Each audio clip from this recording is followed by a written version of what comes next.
Hello, everyone, and welcome to the Lowell Parking Study Belvidere, South Lowell, and Sacred Heart public meeting. We're going to allow a few extra minutes for people to join, and we'll get started soon.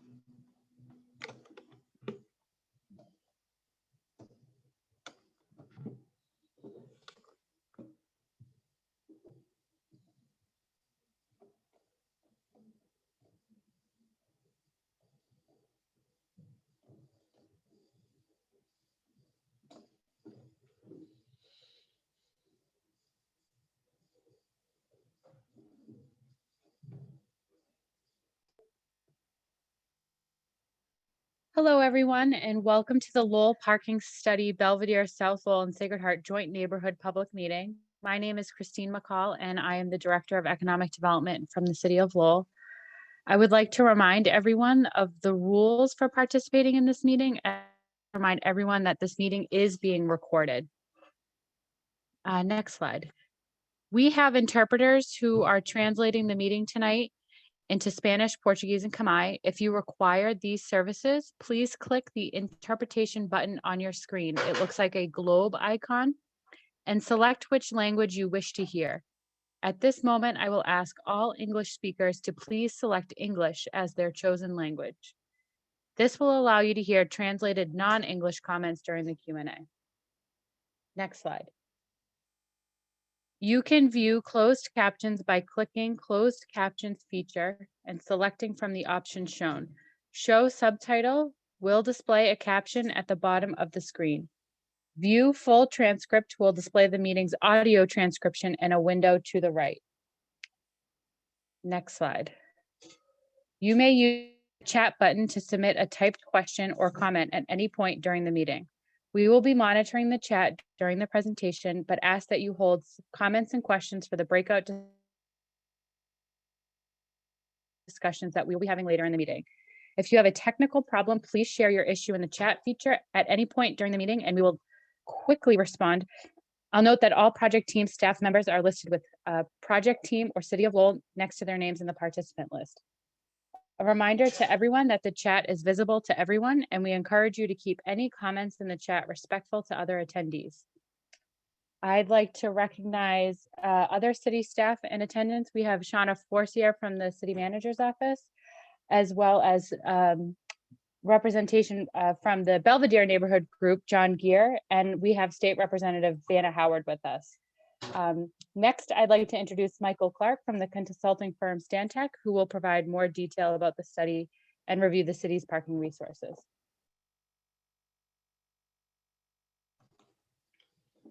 Great, thanks, Christine. So on screen, we have an agenda for tonight's meeting. This will be a quick presentation because we are really interested in hearing from our audience their feedback about parking in their neighborhood. First, we'll be doing a quick round of team introductions. We'll go over the study purpose and goals, neighborhood overview, next steps on the study, and finally, a question and answer period, as well as breakout rooms. After this presentation, we'll be having interactive discussion to get your feedback. Before I begin the presentation, we want to get a sense of the language preferences for the discussion portion of the meeting. We are able to offer breakout rooms for up to 4 languages, so we want to find out what rooms are requested for tonight. So at this point, I'll ask that the poll be launched for language preferences.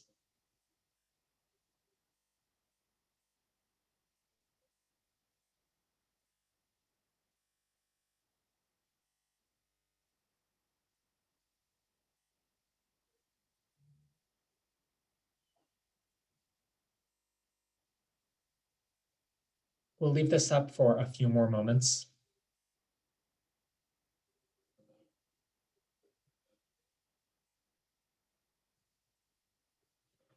Great, let's see the results. So we'll note that most participants tonight are good with an English breakout room, but we did have one request for a Khmer room. So we will have one Khmer breakout room, and the discussion in that room will be translated for that participant. So I'll close the results now. If at any point during the presentation, you join and feel like you would like another language as a breakout room, please feel free to use the chat box to let us know. At this point, I'm going to move on to the introduction. Christine McCall from the City of Lowell gave remarks at the beginning of the presentation. We also have Terry Ryan in attendance tonight. From Stantec Consulting, Jason Schreiber is the project manager, and myself, Amelia Casey, and Aaron Cameron are serving as project planners and will be assisting with breakout rooms this evening. And from Regina Villa Associates, Reagan Checchio and Amanda Poggenberg are our outreach support team.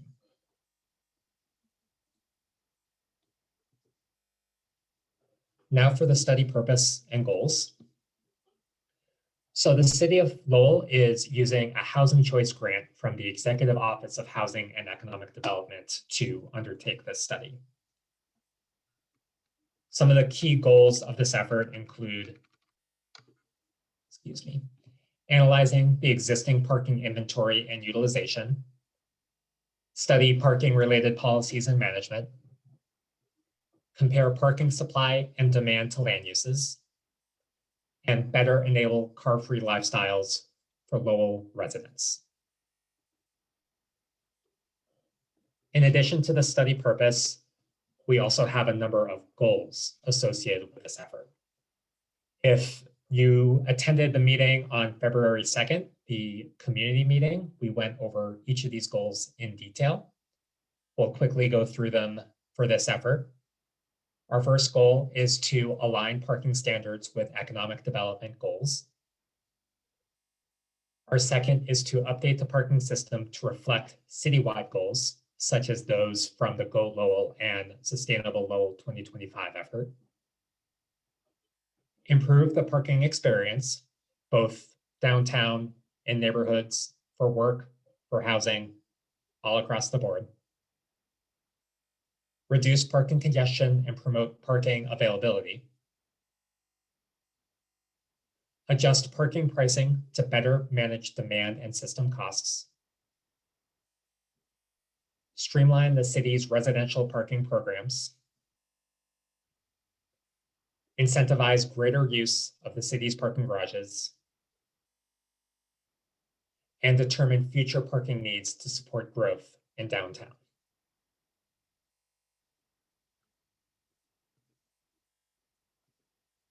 Our timeline for this effort, we began working with the city in early fall to begin with our data collection efforts, as well as begin to conduct neighborhood evaluations. This part of the project has been ongoing for several months, and we're excited to present some results of that this evening. Another key aspect of this effort is an operational and management evaluation of the city's public parking assets. We have 2 rounds of public and stakeholder outreach efforts. This meeting, as well as some other neighborhood meetings and the community meeting last week, make up the winter round of outreach. And we're going to come back out in the spring for a public meeting that details more strategies and recommendations that the study is finding. And finally, draft and final parking plans will be presented for city review, including for City Council.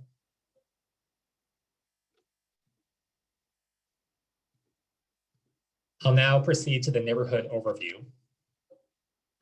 And I'd like to caveat this slide before we get too far into this.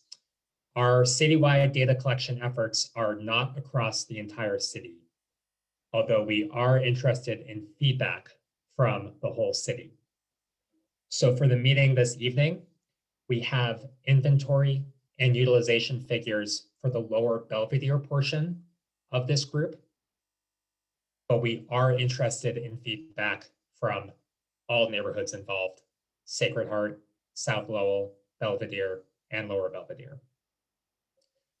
But to walk you through this slide, we have a series of on-street and off-street parking assets called out in this slide. Off-street assets are called out in blue. Dark blue are public parking facilities, and light blue are restricted parking facilities. These are private lots associated with businesses, with offices, with some residential complexes that are restricted just for use of tenants of those properties. You can also see on-street parking called out in this map. Yellow signifies metered parking. The green signifies residential permit and reserved on-street parking. In this case, this will be entirely reserved on-street parking for a specific use. The orange indicates time-limited on-street parking. These are unmetered spaces, but are restricted to a certain set amount of time to park. And the purple signifies unregulated parking. Also on this map, you can see green dots. These are residential placards. These are the green and white signs that I'm sure we're all familiar with. In front of those properties, we've listed it as unregulated parking, but we certainly recognize that the signs signify that space in front of that property as being reserved for the holder of that sign and that property. But for the purposes of our data collection, these spaces are being called unregulated because that sign is not necessarily tied to that space into the future. This is that same, let me advance the slide. This is the same data, but expressed across the neighborhood boundary of this evening. You can see the green signs are signified throughout our study area, including in Sacred Heart and in South Lowell.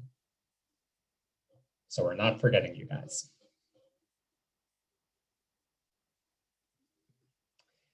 These are some parking figures specifically for the Lower Belvidere area. In total, there are approximately 2,400 parking spaces. Of these spaces, roughly 1,300 are off-street, and of those spaces, roughly 1,100 are restricted off-street, and 200 are public off-street spaces. Of the on-street parking assets, we have 97 metered spaces, 118 time-limited spaces, 38 reserved on-street spaces. We've counted 160 residential placards in this part of the neighborhood. However, across the neighborhood as a whole, we've tabulated 642 placards. And there are also 745 unregulated spaces.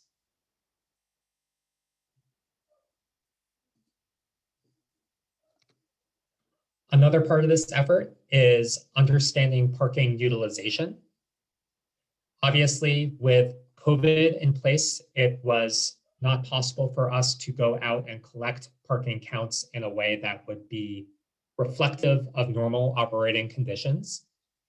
So what we've done is we've used aerial imagery from a Tuesday in 2016, the latest date available for weekday counts, as a reflection of normal parking operating conditions, both in this neighborhood as well as in the community as a whole.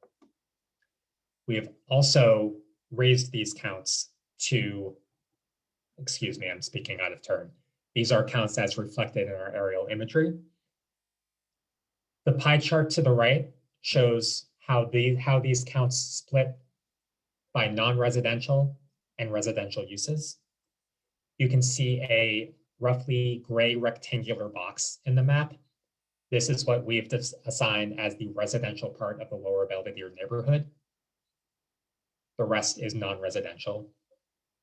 And as you can see, a midday count finds that nearly 3/4 of non-residential spaces are utilized, whereas 70% of residential spaces are not utilized.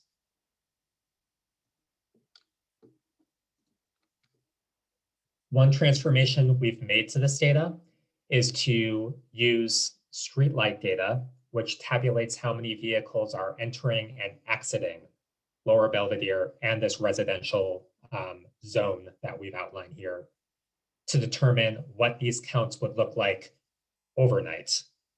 That way we understand what the peak parking condition is for residential parts of this neighborhood. As you can see, we're seeing quite a bit of utilization on street and off street for the residential part of the neighborhood. Over 80% of spaces are utilized. Whereas you can see in non-residential areas, we have over 90% vacancy. I'd like to emphasize with this slide that these are estimates using streetlight data, as I just discussed. We'll be working to refine these as needed as the project goes along, but we do want to caution against using these numbers exactly to emphasize neighborhood conditions.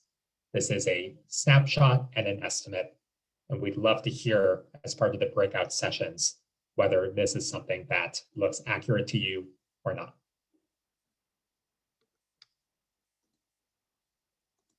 Now for next steps of the project. We'll be looking to finish the downtown parking profile. Our meeting on February 2nd, last Tuesday, discussed the community as a whole and also discussed many downtown conditions. We'll also be having a downtown specific meeting tomorrow night, which you can register on the Parking Studies website. We'll also be conducting operations of the parking system as a whole, including infrastructure conditions and financial management. This concerns operations of the garages, of on-street metered spaces, of public parking spaces. We'll finish our residential parking assessments. We have 4 neighborhood meetings in total. This is the first that we're doing. As part of these parking assessments, we'll be conducting a hotspot analysis, particularly as it relates to the placard program, as well as a permit program evaluation. And finally, we'll include recommendations as part of our final parking plan. Further outreach activities. As discussed earlier in the presentation, we are targeting mid-spring as our second public meeting, which the draft parking plan will be presented. We're hoping to release a final parking plan by early summer.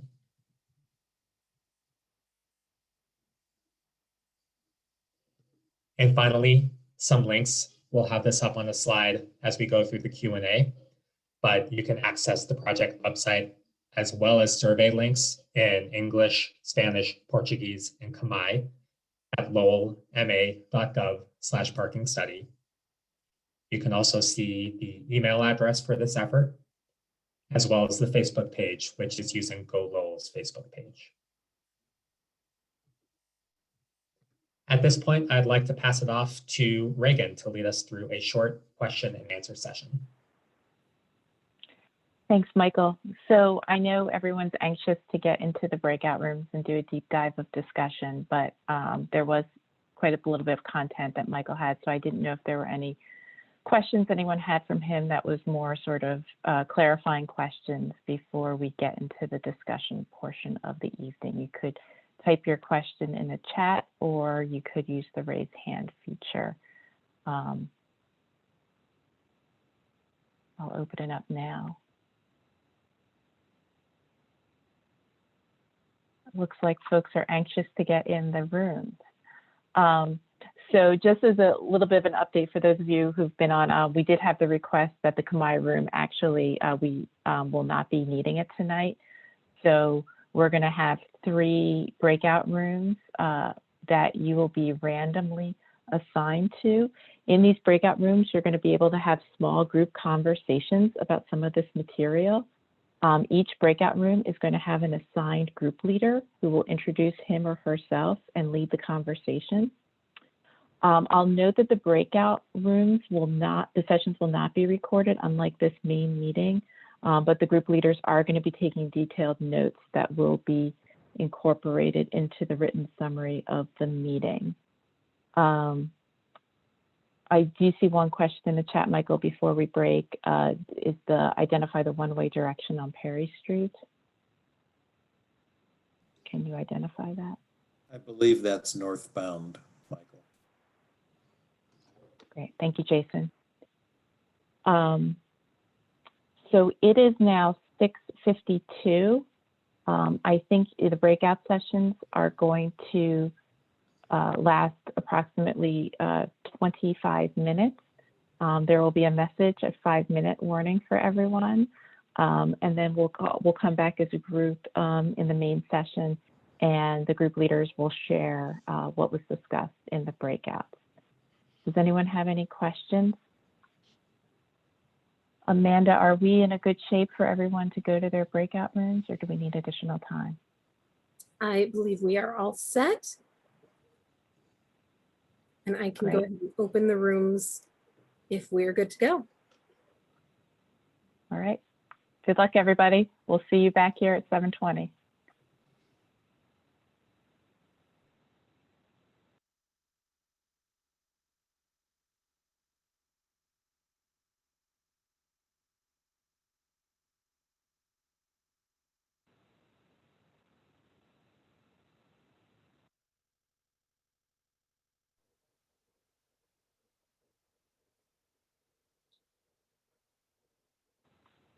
I went into a room. Also, it won't let me unassign. Recording. Terrific. So I hope the breakout sessions were interesting, and I'm looking forward to learning more about your thoughts from the group leaders. I'm going to invite each facilitator to share the high points of the discussion. So I'm going to start with Jason, if you want to share some high points of what your group talked about. Yes, our conversation was still going because it's a challenge, as I think many folks will agree, parking in a neighborhood like Belvidere where the streets are narrow, where there's obviously a lot of pressure. And our maps that show a lot of evening parking activity, folks can confirm that that was definitely the case. And it can be difficult to find parking. There's concerns about enforcement, particularly when folks may be parking in the wrong spaces. And in particular, during the winter time, when there's a snow ban to clear the streets, but not every car leaves and the plows still come, and it can be very difficult to find parking or to even move on those streets if not all the cars were cleared. These seem to be problems that may be addressed over time with changes to the residential sign and placard programs. So those are things that we will be investigating. We also will be looking into things like one-way streets and two-way streets. Much concern was brought up about that in our session. Thank you, Jason. Amelia, is this similar to what you heard in your session or anything different? Yeah, so ours was a little different. A few of the folks on the call actually don't live in the core of Lower Belvidere, so we got some good perspectives on what it's like to park as a visitor in Lower Belvidere. And what we heard is that it is relatively tough, especially during peak times. It does feel congested. You have to drive around the block to find parking. So that midday busy utilization that we see in the maps definitely seem to ring true. Also, we heard about some of the snow ban protocols. So it will be important for residents to feel like they can kind of have more time to be able to move their cars. So definitely looking at the snow ban protocols, and that overall kind of citywide, it's important to kind of prioritize short-term parking to reallocate some of the on-street parking to increase availability. Thank you. And Michael, anything from your group? Sure. Our group generally had little difficulty in terms of having available parking at their residences, whether it's off-street parking associated with their development or on-street parking. Some of the concerns that we did hear, specifically as it relates to Lower Belvedere, were concerning events around the auditorium, as well as parking for Middlesex Community College, which not necessarily within Lower Belvedere completely, but we had both an employee and a student at Middlesex Community College discuss how parking lots tend to fill up rather early. And if you say have a class in the afternoon, you have to find on-street parking, which can be a somewhat inconsistent experience. And during events at the auditorium, it can be challenging to find available parking and understand where that parking is available. We also had some discussion about snowban protocols and the amount of time that's provided for individuals to both move their cars and collect their cars from the garages, as well as the distance from downtown garages to parts of this neighborhood that in some instances make it impractical to comply with the snowban protocols. We also heard a little bit about the operations of kiosks in downtown areas and how sometimes those can be out of order and it can be something of an inconsistent experience. Great, thank you. I want to thank everyone for participating in the group discussions. I hope it was a good experience for everyone. And I think, as I mentioned earlier, that the feedback that was captured here will be incorporated into the summary notes for the meeting. So I'm going to turn it back over to Christine for some closing remarks. Thank you, Reagan. And thank you everyone for joining us tonight and sharing your thoughts about parking in Lowell. We're sorry we didn't get to every question, I don't think, but this isn't the end of the conversation. And like Reagan said, we will be posting the recording and meeting notes on our website. And we do have other upcoming neighborhood meetings. Do we have a slide we could share so they can have the dates? I know one is tomorrow night, and that is same time, different Zoom link registration, and it's going to be focused on the downtown and Jambra neighborhoods. And, you know, we will be spending a lot of time for the resident experience, but we also want to hear about visitors. So if you are interested in parking in the downtown and Jambra areas, we encourage you to join us tomorrow night. And in 2 weeks, we will hit Pawtuckaville, Centerville, and Highlands and the Acre. And you can, in the meantime, if you have any questions, you can always reach out to us, parkingstudy@lowellma.gov. And if you go to www.lowellma.gov/parking study, you can fill out our survey. So thanks again, everyone. Really appreciate it.